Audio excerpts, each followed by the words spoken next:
Okay students, आगे continue करते हैं। सिंपल एवरेज प्रॉफिट हमारा चल रहा था method and valuation of goodwill chapter. इसमें एग्जांपल नंबर 7 पे थे हम लोग। अब एग्जांपल नंबर 7 ये मेथड का लास्ट सम है। सिंपल एवरेज प्रॉफिट वाली मेथड का ये लास्ट सम है। इसके बाद वेटेड एवरेज प्रॉफिट वाली मेथड जो है वो मैं स्टार्ट करूंगा। तो क्वेश्चन की इमेज मैंने डाल दी है नीचे। फॉर्मेट भी मैंने पहले से ही, सबका सेम ही है ऑब्वियसली। फॉर्मेट तो मैंने सब में कॉपी कर दिया, टाइम वेस्ट नहीं हमारा। तो अब ये क्वेश्चन में क्या लिखा हुआ है, चलो पढ़ लेते हैं। Luv and Kush are partners sharing profits equally. They admit Shubh into partnership for equal share. तो यहाँ पे दो पार्टनर्स थे, उन्होंने तीसरे पार्टनर को एडमिट किया, न्यू पार्टनर को लेके आए वो, इसकी वजह से इनको गुडविल की वैल्यू रीवैल्यू करनी पड़ रही है। अब यहाँ पे जो मेरे काम की लाइन है वो ये है, मैं रोज आपको अंडरलाइन कराता हूँ। ये वाली लाइन मेरे काम की। Goodwill was agreed to be valued at 2 years of purchase of average profit of last 4 years। तो ये जो लाइन है 2 years of purchase, ये मेरे काम की है। बाकी इसके पहले लव और खुश का इक्वल प्रॉफिट रेशियो था, शुभ आ गया, चेंजेस हो गए, वो इस चैप्टर में कोई काम का नहीं। इस चैप्टर में रिटायरमेंट एंड एडमिशन में वो काम का है, डेथ वाले चैप्टर में भी वो काम का है, इस चैप्टर में उसका कोई काम नहीं। चलो अब यहाँ पे 4 साल का, पिछले 4 साल का आपको प्रॉफिट जो है वो दिया हुआ है 17, 18, 19, 20 एंड प्रॉफिट लॉस आपको यहाँ पे दिया हुआ है एंड उसके नीचे आपको दी हुई है एडजस्टमेंट। तो सबसे पहले तो यहाँ पे मेरा पहला काम ये होता है कि मैं जो प्रॉफिट्स वगैरह हैं वो एंटर कर देता हूँ। यहाँ पे मैं लिख देता हूँ 31,370। उसके बाद मैं यहाँ पे लिख देता हूँ 31,318। उसके बाद मैं लिख देता हूँ 31,319 एंड उसके बाद लास्ट में 31,320। तो ये आपको डेट्स दी हुई हैं एंड इस डेट्स का प्रॉफिट भी दिया हुआ है, चलो वो भी लिख देते हैं। तो सबसे पहले 70,000, उसके बाद 1 लाख, उसके बाद लॉस दिया हुआ है 55,000। ओके, तो वो माइनस की साइन मैंने लगा दी। उसके बाद 1,44,000। आपको यहाँ पे माइनस की साइन नहीं, ब्रैकेट की साइन लगानी है, ब्रैकेट लगाना है। आगे बढ़ते हैं। अब यहाँ पे प्रॉफिट लॉस भी मैंने लिख दिया। अभी एडजस्टमेंट्स नीचे आपको दी हुई है 3 एडजस्टमेंट, यानी टिपिकल है। इसमें थर्ड एडजस्टमेंट को टिक कर लो, इंपॉर्टेंट लिख दो, इंपॉर्टेंट एडजस्टमेंट है, टिपिकल एडजस्टमेंट है। बाकी फर्स्ट की 2 ईजी है। चलो यहाँ पे लिखा हुआ है पहली एडजस्टमेंट में, firm had an abnormal gain of ₹10,000 during the year ended on 31 मार्च 2017। मतलब यहाँ पे फर्म को एक अबनॉर्मल गेन हुआ, तो अबनॉर्मल गेन हम माइनस करते हैं, ठीक है। अभी मैं ऐसा अज्यूम करूंगा कि आपको रूल्स पता है। अब नॉर्मल गेन माइनस करते हैं, अब नॉर्मल लॉस प्लस करते हैं। मैं ऐसा अज्यूम करूंगा कि आपको पूरा जो स्टेप 1 का कॉन्सेप्ट मैं समझा चुका हूँ वो आपको आता है। आगे बढ़ते हैं। उसके बाद सेकंड एडजस्टमेंट में क्या लिखा हुआ है? सेकंड एडजस्टमेंट में लिखा हुआ है firm incurred abnormal loss of 20,000 during the year ended on 31 मार्च 2018। तो अबनॉर्मल लॉस हुआ तो हम अबनॉर्मल लॉस को हम प्लस करते हैं, ठीक है, प्लस की साइन लगाना। हाँ, अब इसके बाद आगे बढ़ते हैं। Third adjustment, important adjustment, typical adjustment. यहाँ पे लिखा हुआ है repairs to the car amounting to ₹50,000 was wrongly debited, शब्द पे ध्यान दो, wrongly debited to vehicles on 1st June 2018. Depreciation was charged on vehicles at 12% on straight line method। अब यहाँ पे हो गई एक मिस्टेक। कार का रिपेयरिंग का खर्चा हुआ, ओके, एंड 50,000 रुपीज का खर्चा हुआ एंड ये खर्चे को हमने व्हीकल अकाउंट में डेबिट कर दिया। अब मैं थोड़ी इजी भाषा में आपको समझाता हूँ। ये जो रिपेयरिंग का खर्चा हुआ, ये प्रॉफिट एंड लॉस अकाउंट में डेबिट साइड पे आना चाहिए था। ये एक नॉर्मल एक्सपेंस है, P&L में डेबिट साइड पे आता है। रिपेयरिंग का, सर्विसिंग का खर्चा हर साल होता है, ठीक है। कोई कार है, कोई इलेक्ट्रॉनिक की मशीन है, या कोई भी मशीन नॉर्मल कोई भी ऐसी चीज है, तो हर साल ऐसे सर्विसिंग का कुछ ना कुछ खर्चा तो आता है, ये नॉर्मल है। तो रिपेयरिंग का खर्चा होना चाहिए था प्रॉफिट एंड लॉस अकाउंट में डेबिट। ये 50,000 रुपए प्रॉफिट एंड लॉस अकाउंट में डेबिट होना चाहिए था, पर हमने व्हीकल अकाउंट में डेबिट किया। हमने क्या लिखा? व्हीकल अकाउंट में डेबिट किया। व्हीकल अकाउंट मतलब बैलेंस शीट में एसेट साइड पे हमने लिख दिया। अब थोड़ा और इजी भाषा में समझाता हूँ। ये 50,000 रुपए हमारा खर्चा है, पर हमने ऐसे लिखा कि 50,000 रुपए के व्हीकल्स हमने खरीदे। ये एकदम इससे इजी नहीं हो सकता है, ठीक है। ये सिंपलेस्ट भाषा में मैंने समझा दिया। 50,000 रुपए खर्चा था, पर हमने ऐसे लिख दिया कि हमने 50,000 रुपए का व्हीकल खरीदा है कोई। ये हमारी मिस्टेक हो गई, ठीक है। अब ये मिस्टेक है, ये अबनॉर्मल लॉस भी नहीं है, ये अबनॉर्मल गेन भी नहीं है। इस मिस्टेक को हमको सुधारना पड़ेगा, ठीक है। तो सबसे पहले तो यहाँ पे ये 1 जून 2018, तो ये मैं देख लेता हूँ ईयर 1/4/2018 को ये ईयर स्टार्ट होगा एंड ये ईयर चलेगा 31/3/19 तक। तो 1 जून मतलब 1/6 ये थर्ड वाले ईयर में आएगा। तो अब यहाँ पे ये 50,000 रुपीज़ में माइनस करूँगा, मैं यहाँ पे लिखूंगा -50,000। क्यों -50,000 लिखा मैंने? क्योंकि ये खर्चा है एंड ये खर्चा हमने रिकॉर्ड नहीं किया है। अब मैं आपको जब मैं रूल समझा रहा था तब मैंने बताया था कि अगर कोई नॉर्मल खर्चा रिकॉर्ड करना रह गया है तो हम उसे माइनस करेंगे। अपनी साइकोलॉजी ऐसे नहीं बनाना कि हर खर्चा इस चैप्टर में प्लस होता है, हर इनकम इस चैप्टर में माइनस होती है। ऐसा एक रूल खुद से नहीं बनाना, ठीक है, ऐसा नहीं होता है।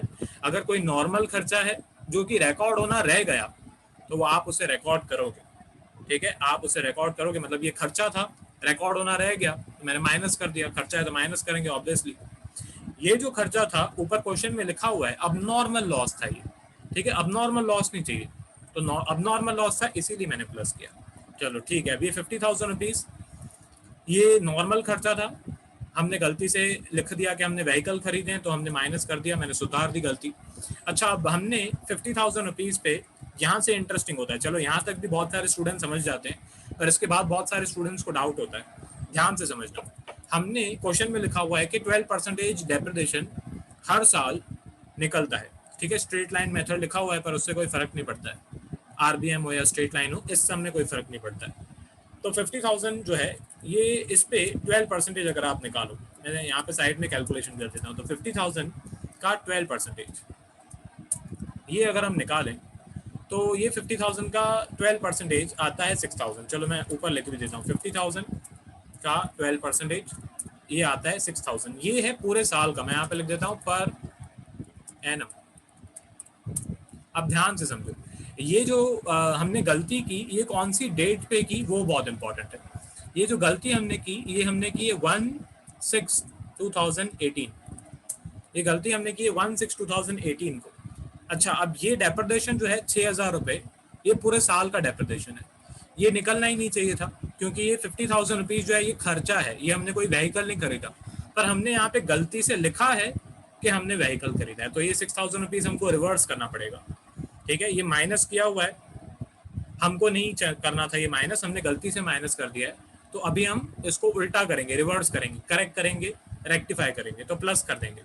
पर बहुत सारे स्टूडेंट्स क्या करते हैं, यहाँ पे डायरेक्टली जाते हैं एंड 6,000 रुपीज़ लिख देते हैं प्लस, एंड यहाँ पे हो जाती है उनकी मिस्टेक। यहाँ पे अगर आपने 6,000 प्लस में लिखा तो समझो आपका सम खत्म। और ये step 1 is the most important step.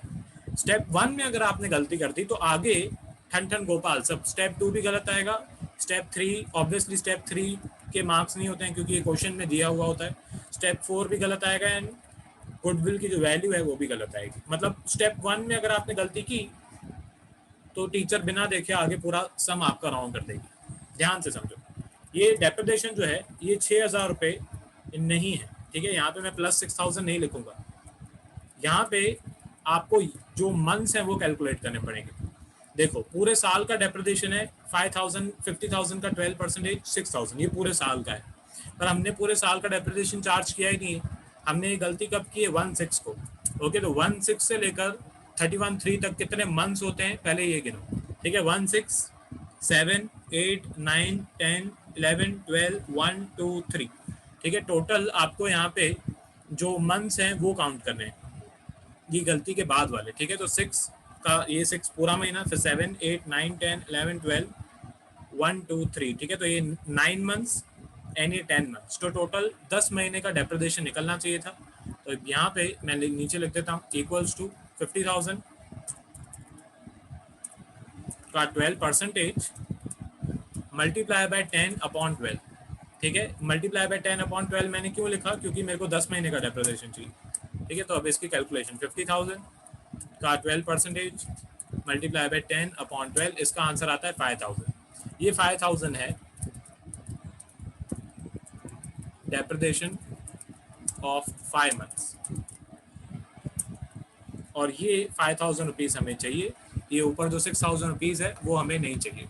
अब ये 5000 रुपीज़ हमने गलती से माइनस किया हुआ है। ओके, तो हम अभी उस गलती को सुधारेंगे एंड गलती से जो 5000 माइनस किया था अभी हम उसे सुधार देंगे एंड अभी मैं उसे यहाँ पे प्लस कर दूंगा। यहाँ पे मैं लिख दूंगा प्लस 5000। अभी बहुत सारे स्टूडेंट समझते हैं हाँ सर इसके आगे तो और कुछ नहीं होगा ना, बस अभी तो खत्म ना।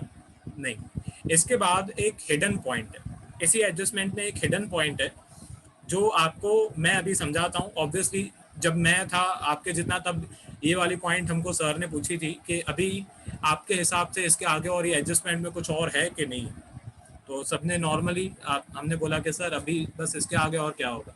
ठीक है, अब ध्यान दो, पहले इसकी कैलकुलेशन यहाँ पे ख़त्म हो गई, ये मैंने यहाँ पे लिख दिया। मैं यहाँ पे स्टेटमेंट लिख देता हूँ आपके लिए, ये एग्जाम में नहीं लिखना, मैं अभी लिख देता हूँ। ठीक है, depreciation of 5 months will be added back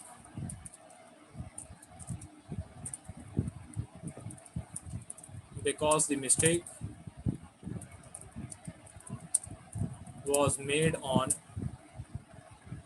1/6/2018। ठीक है, ये स्टेटमेंट अभी लिखना, एग्जाम में नहीं। हाँ, अब ध्यान दो, ये जो गलती है ये हम अभी सुधार रहे हैं, ये गलती हम अभी सुधार रहे हैं। ठीक है, जस्ट मैंने अभी ये गलती को रेक्टिफाई किया। 50,000 रुपये मैंने माइनस किया क्योंकि वो खर्चा था एंड ये 5,000 रुपये ये खर्चे के तरीके से रिकॉर्ड किया हुआ था पर ये खर्चा था नहीं, तो मैंने इसे उल्टा कर दिया, प्लस कर दिया। ये गलती को हमने अभी सुधारा है। ठीक है, इसके बाद वाले ईयर में 31/3/2020 ये ईयर स्टार्ट होता है 1/4/19 को एंड 1/4/19 से 1/4/19 से ये ईयर चला है 31/3/20 तक। ये वाले ईयर में तो ये गलती को सुधारा नहीं गया। ठीक है, मतलब ये जो मिस्टेक थी ये हुई तो 31/3/19 वाले ईयर में, पर इसको सुधारा नहीं गया। अभी हमने इसको सुधारा है कैलकुलेट करने के टाइम पे गुडविल, तो इसका जो इफेक्ट हुआ होगा वो इसके आगे वाले ईयर में भी हुआ होगा। ठीक है, मतलब ये 50,000 की बात नहीं कर रहा हूँ, ये 50,000 रुपीज़ तो गलती से एक ही साल में रिकॉर्ड होता है, 2-2 साल में नहीं। पर इसका जो डेप्रिसिएशन है, इसका ये जो डेप्रिसिएशन है 6,000 रुपीज़, ये तो हमने दूसरे साल में भी माइनस किया हुआ होगा जो कि गलत है। तो अब मैं यहाँ पे 6,000 रुपीज़ जो है वो प्लस करूँगा। ओके, क्यों ये 6,000 रुपीज़ मैंने प्लस किया, क्योंकि हमने इसके पहले वाले साल में लिखा था कि 50,000 रुपीज़ जो है वो हमने मशीन खरीदी, उस पर हमने डेप्रिसिएशन भी निकाल दिया था 5,000 रुपीज़ एंड वो हमने माइनस भी कर दिया था और गलती सुधारी भी नहीं थी। मतलब ये गलती हमने आगे कैरी फॉरवर्ड की थी। मतलब पूरे साल का जो 6,000 रुपये डेप्रिसिएशन होता है, ये डेप्रिसिएशन भी इसमें से हमने माइनस किया हुआ था जो कि गलत है, तो मैंने वापस से ऐड कर दिया। बस ये लास्ट वाली पॉइंट जो थी ये बहुत टिपिकल थी। एक्चुअली ये एडजस्टमेंट ही पूरी टिपिकल है, पर ये लास्ट वाली पॉइंट है ये हिडन है। ये 6,000 रुपीज़ के बारे में आपको कहीं पे क्वेश्चन में मेंशन नहीं किया हुआ है, आपको खुद से दिमाग लगाना है कि ये गलती 31/3/19 वाले ईयर में हुई एंड ये गलती को सुधारा नहीं गया, मतलब ये गलती को आगे कैरी फॉरवर्ड किया हुआ होगा। ठीक है, तो ये भी मैं 6,000 का एक स्टेटमेंट यहाँ पे लिख देता हूँ। The depreciation of rupees 6,000 is deducted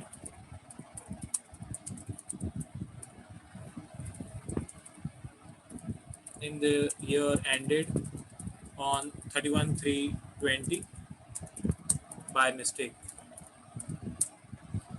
So we will add the rupees 6,000 back. ठीक है, to rectify the mistake.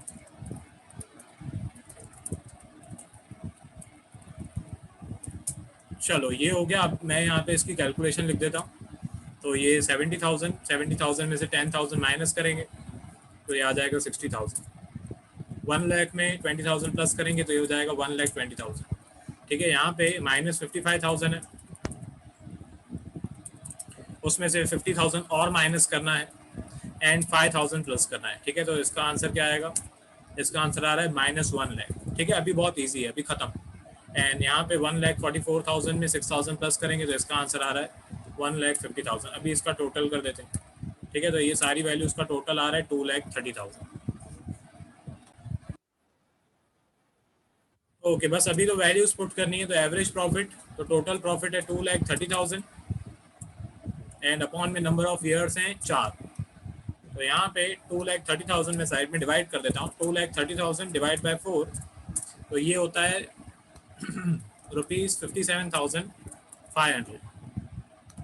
चलो ये हो गया एवरेज प्रॉफिट। उसके बाद number of years of purchase, तो मैंने ऊपर हेडिंग में अंडरलाइन किया हुआ था 2 ईयर्स ऑफ परचेज आपको क्वेश्चन में दिया हुआ है, तो मैं यहाँ पे लिख देता हूँ स्टेप 3 में number of year of purchase equals to 2 years. और उसके बाद लास्ट में गुडविल, तो एवरेज प्रॉफिट कितना है 57,500 multiply by number of years of purchase कितने हैं 2। तो यहाँ पे साइड में कैलकुलेशन 57,500 मल्टीप्लाई बाय 2, इसका आंसर होता है 1,15,000। ठीक है, ये आपकी गुडविल की वैल्यू आ गई। अब मैं एक बार स्क्रॉल कर देता हूँ, बाकी की आप कैलकुलेशन देखो 1 मिनट में ही नहीं लगा। ठीक है, ऑब्वियसली आप जब खुद करोगे ये कैलकुलेशन तो आपको ये प्लस माइनस भी खुद ही करना पड़ेगा, डिवीजन भी। पर मेरा काम क्या था, मेरा काम ये था कि आपको ये जो लास्ट एडजस्टमेंट है वो समझाऊं। बाकी तो स्टेप है ना, उसमें खाली वैल्यू पुट करनी है, वो मैं समझा चुका हूँ, वो मैं स्टार्टिंग में ही समझा चुका हूँ कि क्या स्टेप्स हैं, क्या मीनिंग है। इस सम्स में मेरा क्या काम है, मेरा काम ये है कि जो आपकी टिपिकल एडजस्टमेंट्स है वो सॉल्व करो। इस चैप्टर में स्टेप्स हैं, आप अगर उन स्टेप्स को फॉलो करते हो तो आपका सम 100% सही आएगा। इस चैप्टर में मेरा काम है स्टेप समझाना, मीनिंग समझाना। उसके बाद तो हर एक सम सेम है, हर एक सम में यही प्रॉफिट की अमाउंट, हर एक सम में यही एडजस्टमेंट सेम है, टाइप की एडजस्टमेंट और सेम स्टेप्स। बाकी की कैलकुलेशन 1 मिनट में भी खत्म हो गई। अब मैं एक बार स्क्रॉल कर देता हूँ, पॉज करके लिख लेना प्लीज। एग्जाम्पल नंबर 7, ये नॉर्मल प्रॉफिट साइड में जो स्टेटमेंट मैंने लिखे हैं वो भी लिखना। यहाँ पे ये स्टेटमेंट भी मैं अच्छी तरह से दिखा देता हूँ। ठीक है, पॉज करके लिख लेना। एंड उसके बाद ये एवरेज प्रॉफिट, इजी वाली कैलकुलेशन। ठीक है, आगे बढ़ते हैं। उसके बाद आ जाते हैं एग्जाम्पल 8। ओके, ये है वेटेड एवरेज। तो ये मेथड है, मैं यहाँ पे मेथड का नाम लिखना भूल गया, मैं लिख देता हूँ method equals to weighted average profit. अब हमने जो मेथड सीखी वो थी सिंपल एवरेज प्रॉफिट, अभी हम जो मेथड सीखने वाले हैं वो है वेटेड एवरेज प्रॉफिट। ये टोटल फर्स्ट टाइप है। एवरेज प्रॉफिट वाली जो मेथड्स हैं उसके 2 टाइप्स में आपको सिखा रहा हूँ। इसका सिर्फ एक ही सम मेरे को करवाना है क्योंकि इसमें कुछ भी न्यू नहीं है। इसमें मुझे कुछ न्यू इतना सिखाना भी नहीं है, ऑब्वियसली एक पॉइंट है जो मुझे सिखानी है। देखो सब सेम है। सबसे पहले आपको नॉर्मल प्रॉफिट निकालना है, उसमें इसी टाइप की एडजस्टमेंट्स दी हुई हो सकती है। जितने सम्स मैंने देखे हैं आपके टेक्स्ट बुक के, एक ही एग्जाम्पल दिया हुआ है एंड एक्सरसाइज में 2 सम्स दिए हुए हैं, उसमें एडजस्टमेंट्स वगैरह नहीं दी हुई है। ठीक है, सॉल्व करना, कोई डाउट हो तो मेरे को बताना, मुझे एक सम ही कराना है इस मेथड का। तो सबसे पहले इसमें नॉर्मल प्रॉफिट आपको कैलकुलेट करना पड़ेगा, जो कि एग्जाम में या आपकी टेक्स्ट बुक में दे सकते हैं पर दिया नहीं। उसके बाद स्टेप 2 में नॉर्मली हम क्या निकालते हैं, एवरेज प्रॉफिट। इस यहाँ पे हम निकालेंगे वेटेड एवरेज प्रॉफिट। वो कैसे निकालेंगे वो मैं प्रैक्टिकली बताऊंगा। फिर स्टेप 3 में number of years of purchase question में दिया हुआ होगा।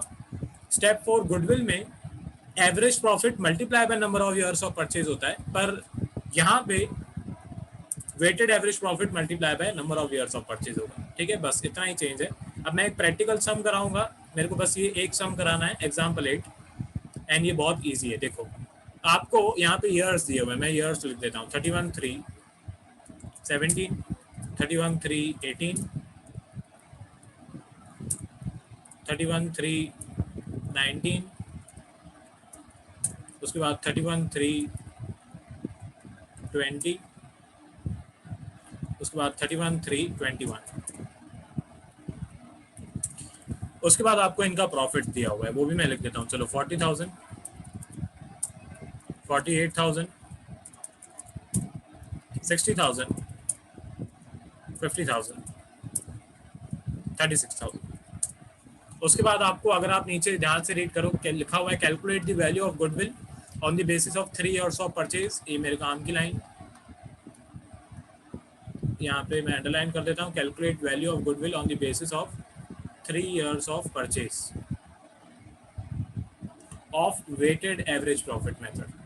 ठीक है, तो इससे आपको पता चलेगा, ये रीड करना कि कौन सी मेथड लगानी है। तो यहाँ पे लिखा हुआ है वेटेड एवरेज प्रॉफिट निकालनी है। 3 ईयर्स ऑफ परचेज आपको दिया हुआ है, एंड उसके बाद वेट आपको दिया हुआ है। वेट का मतलब होता है इंपॉर्टेंस।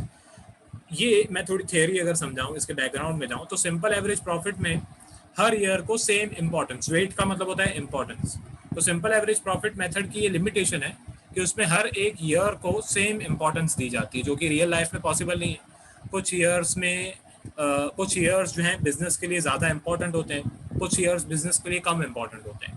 तो अब यहाँ पे वेट असाइन किए जाते हैं, इंपॉर्टेंस असाइन की जाती है, एंड उसके बेसिस पे जो हमारा गुडविल की वैल्यू है वो कैलकुलेट की जाती है। ठीक है, बस इतना ही मैं समझाऊंगा।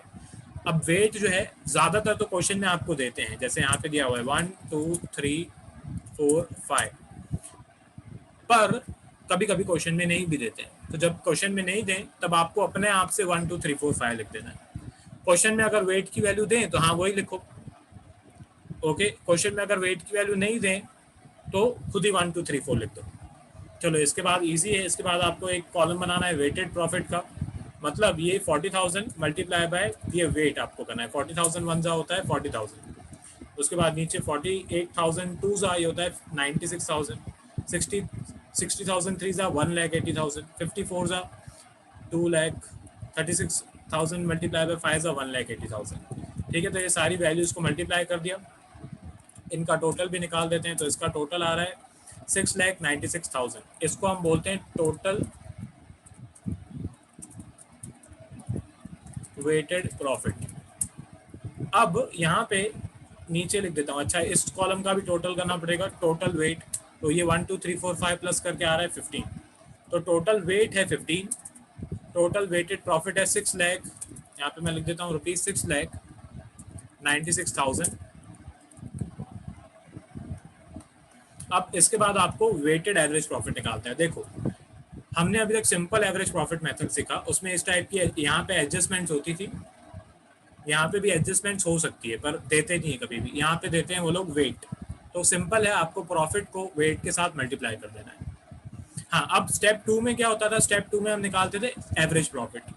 उसमें हम लोग ये जो प्रॉफिट का टोटल आता था उसको हम डिवाइड करते थे नंबर ऑफ ईयर्स के साथ। जस्ट अभी एक सम हमने किया, जैसे ये वाले सम में जो 2,30,000 टोटल आया, इसको मैंने डिवाइड किया 1 2 3 4 4 साल के साथ। वेटेड एवरेज प्रॉफिट में ऐसा नहीं होता है। वेटेड एवरेज प्रॉफिट में ये जो टोटल आया 6,96,000, इसको आप डिवाइड करोगे टोटल वेट के साथ। ओके, तो ये जो वेट का आपको वैल्यूज दी हुई थी, इसका टोटल मैंने निकाल लिया। तो ये 1 + 2 + 3 + 4 + 5, सारी वैल्यूज को प्लस करके आंसर आ रहा है 15। तो यहाँ पे मैं लिख देता हूँ weighted average profit equals to, ये इसकी फॉर्मूला है, total weighted profit upon total weight. ठीक है, ये इसकी फॉर्मूला है। अब ये फॉर्मूला में यहाँ पे मैं वैल्यूज पुट कर देता हूँ। 6,96,000 अपॉन 15, टोटल वेट की जो वैल्यू है वो है 15। तो यहाँ पे हमारा वेटेड एवरेज प्रॉफिट जो है वो डिवाइड करके आ जाएगा 6,96,000 डिवाइड बाई 15। तो इसका आंसर आ रहा है ₹46,400। ये हमारा वेटेड एवरेज प्रॉफिट जो है वो आ गया। बस इसके बाद गुडविल। गुडविल की फॉर्मूला सेम है, सिर्फ एवरेज प्रॉफिट की जगह वेटेड एवरेज प्रॉफिट। तो ये 46,000, यहाँ पे मैं लिख देता हूँ ₹46,400 multiply by number of years of purchase, जो क्वेश्चन में आपको दिया हुआ था 3। ठीक है, तो number of years of purchase आपको दिया हुआ है 3। तो यहाँ पे मैं लिख देता हूँ 46,400 मल्टीप्लाई बाय 3। तो इसका आंसर आ रहा है ₹1,39,200। ये आपकी गुडविल की वैल्यू है। ये एक ही सम मुझे कराना है। आपकी टेक्स्ट बुक में 2 सम्स और दिए हुए हैं, एक्सरसाइज में दिए हुए हैं, वो आपके होमवर्क है, सॉल्व करना। बहुत इजी है, कोई डाउट लगे तो मैं बैठा हूँ, बताना मेरे को। एग्जाम्पल नंबर 1 क्वेश्चन ए, उसका आंसर सिंपल सा सम है, इसमें इतना कुछ खास हार्ड टिपिकल है नहीं। ठीक है, सब लिखते जाना।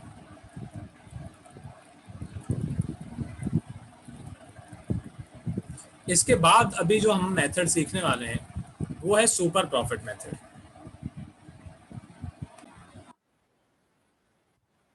ओके, सुपर प्रॉफिट मेथड पे आ जाते हैं अभी। एंड इसके यहाँ पे ऑब्वियसली कुछ मेरे को बातें बतानी है, डायरेक्टली सम्स नहीं कराने। एंड कैपिटल एम्प्लॉयड की कैलकुलेशन कैसे करते हैं वो मुझे बताना है। अब जिसने इसके पहले मैंने रेशियो एनालिसिस वाला चैप्टर कराया था एंड उसमें लास्ट फॉर्मूला में कैपिटल एम्प्लॉयड आपको निकालना सिखाया था, ठीक है। एंड दो तरीके सेम जो मैंने आपको उस चैप्टर में भी बोला था कि ये जो मैं सिखा रहा हूँ capital employed, liability side approach, asset side approach, ये आपको आगे भी काम आएगी। सेम वही यहाँ पे भी आपको दिया हुआ है, ऑब्वियसली मैं यहाँ पे भी समझाऊंगा। पर अगर आपने पहले सीखा हुआ है रेशियो एनालिसिस वाले चैप्टर में, तो ये जो मैं अभी सिखाने वाला हूँ ये सब मैं पहले भी सिखा चुका हूँ, तो ऑब्वियसली ये सेम है, रिपीट होने वाला है। कैपिटल एम्प्लॉयड क्या होता है, इसको कैलकुलेट करने के क्या तरीके होते हैं, trade investment, non trade investment क्या होती है, ये मैं सब रेशियो एनालिसिस वाले चैप्टर में समझा चुका हूँ। पर फिर भी यहाँ पे ये वापस से एक बार मैं रिवाइज करा देता हूँ एंड इसका एक सम जो है वो भी मैं सॉल्व करा देता हूँ कैपिटल एम्प्लॉयड, क्योंकि सुपर प्रॉफिट मेथड में ये काम आएगा। चलो ठीक है, वो तो मैं बता ही दूंगा कैसे करते हैं, क्या करते हैं। पर सबसे पहले तो हम सुपर प्रॉफिट मेथड को समझ लेते हैं कि ये है क्या। सुपर प्रॉफिट मेथड को भी छोड़ दो, सुपर प्रॉफिट का मतलब क्या होता है वो समझो, ठीक है। अब जो भी हम बिजनेस करते हैं, जो भी हमारा बिजनेस है, ठीक है, यहाँ पे इस चैप्टर में हम गुडविल कैलकुलेट कर रहे हैं। तो हमारा बिजनेस एक अच्छा रेपुटेटेड बिजनेस है, हमारे जैसे और भी मार्केट में बिजनेस है, ठीक है, हजारों शॉप्स होंगी, हमारे हजारों बिजनेस होंगे हमारे जैसे। अब यहाँ पे इस मेथड के अंदर सुपर प्रॉफिट निकाला जाता है, ठीक है। आपको क्वेश्चन में बताया हुआ होगा कि नॉर्मली, ठीक है, नॉर्मल रेट ऑफ रिटर्न देते हैं, वो मैं डिटेल में नहीं जाऊंगा अभी। अब आपको क्वेश्चन में एक नॉर्मल प्रॉफिट निकालना पड़ेगा, ठीक है। सपोज करो नॉर्मल प्रॉफिट आपको दिया हुआ है 5 लाख रुपीस। इसका मतलब क्या है मैं वो भी बताता हूँ। इसका मतलब ये है कि नॉर्मली बाकी सब लोग 5 लाख रुपए कमाते हैं प्रॉफिट, 5 लाख रुपए ऑन एन एवरेज बाकी सब लोग प्रॉफिट कमाते हैं। अब हमारा हम निकालेंगे एवरेज प्रॉफिट। एवरेज प्रॉफिट मतलब एक्चुअल प्रॉफिट बोलो, हमारा प्रॉफिट बोलो, ठीक है। पर हम कितना कमा रहे हैं, हमारा रेपुटेटेड बिजनेस है, ठीक है, तो हम कितना कमा रहे हैं, हम 8 लाख रुपीस कमा रहे हैं। तो हम बाकी पूरी जनता से, जनता मतलब बाकी बिजनेस से हम ज्यादा कमा रहे हैं। कितना ज्यादा कमा रहे हैं, 3 लाख रुपए ज्यादा कमा रहे हैं। तो ये 3 लाख रुपए जो है इसको हम बोलते हैं सुपर प्रॉफिट, ठीक है। 3 लाख रुपए जो हम बाकी सब बिजनेसमैन से जो ज्यादा कमा रहे हैं, ये हमारा सुपर प्रॉफिट है। एंड इसके बेसिस पे ये सुपर प्रॉफिट आपको निकालना पड़ेगा एंड इसके बेसिस पे फिर हम एक तरीके से जो गुडविल की वैल्यू है वो कैलकुलेट कर पाएंगे।